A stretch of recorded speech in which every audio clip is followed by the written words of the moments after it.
Lost Belt 7 Part 2 is just dropped, and with that a new banner with 2 new servants. Tlaloc, a 4-star permanent pretender, and Tezcatlipoca, a 5-star limited assassin. First we will discuss Tlaloc. Tlaloc is an AoE quick 4-star pretender who is a semi-support servant with some offensive capabilities. Her first skill is a 30% battery that gives her an additional 10% NP charge every turn for 3 turns. She also sets the battlefield to waterside for 3 turns, all on a 6-turn cooldown.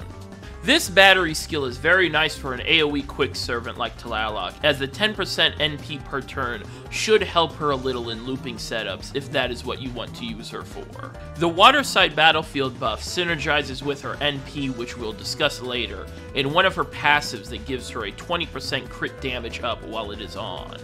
Her second skill is a 20% attack and crit damage up for the party for 3 turns. She also applies Sure Hit to the party for 3 turns, and removes 1 Guts buff from an enemy, which, if successful, inflicts a 50% defense down to all enemies for 3 turns. This skill is where we start to see her role as a support come into view. While the 20% attack and crit up is fairly average but nice to have, the Sure Hit to party buff, while not always relevant, is very nice to have in the situations where you need it. The Guts removal is the same, niche but unique and nice to have. This skill is also on its 6-turn cooldown. Tlaloc's third skill is a quick arts and crit damage up, all by 30% for 3 turns, that only applies to Tlaloc, and a 2000 damage cut to party for 3 turns on a 6-turn cooldown. This skill bumps her overall crit damage up to 70% from both the second and third skill and her passive while she is on a waterside battlefield. For me though, the best part of this skill is the party-wide 2000 damage cut for 3 turns. It's a very strong effect on a skill that was already pretty good without it.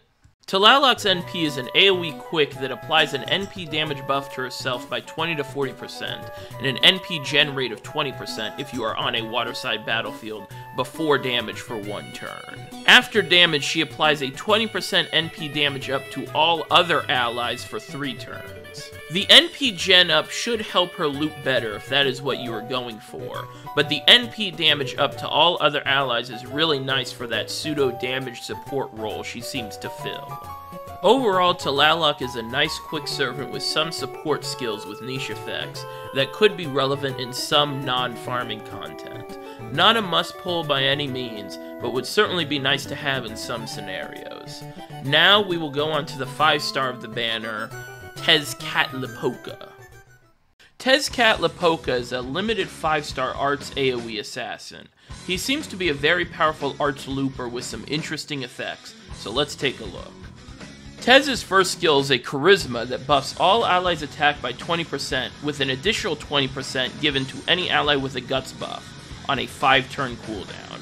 Pretty simple skill that synergizes with other characters that get guts. His second skill is where things get pretty crazy.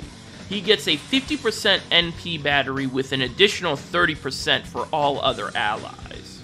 He also applies invincibility to the party 2 times for 3 turns, with a demerit after applying that blocks invincibility buffs on all allies for 3 turns, all on a 7-turn cooldown.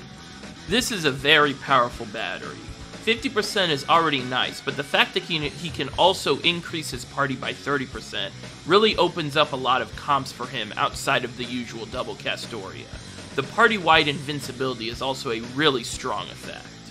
His third skill is a 1-time for 3 turns guts that revives him at 3000 health, with an additional 30% arts up and 50% damage up against divine and supergiant enemies.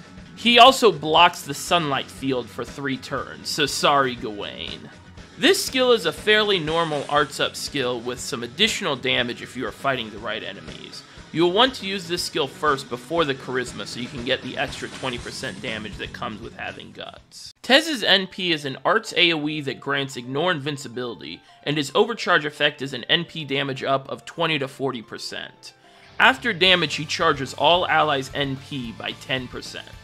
All of these effects, especially the 10% NP charge on an AoE arts NP, is pretty insane. This will most likely let you have Castoria's NP charged by at least the 3rd turn to increase his damage if you need that. Overall, a very strong NP. Another interesting thing about Tez's kit is his unique passive. This passive grants a 10% increase to the value of master skills while he is on the field. This would mean that if you say, use a master skill to give 20% NP to a servant, they would instead gain 22%. I believe this is the first time we've gotten a skill like this, and I'm interested to see its applications in the future. Tez has some looping competition in the Assassin class with the Summer Valkyries, a welfare that most players will have at NP5. I bring this up to say that while he will probably be better than the Valks damage-wise, there are so many arts loopers in the game now that when a new one comes out, they have to have something different or special to really feel valuable.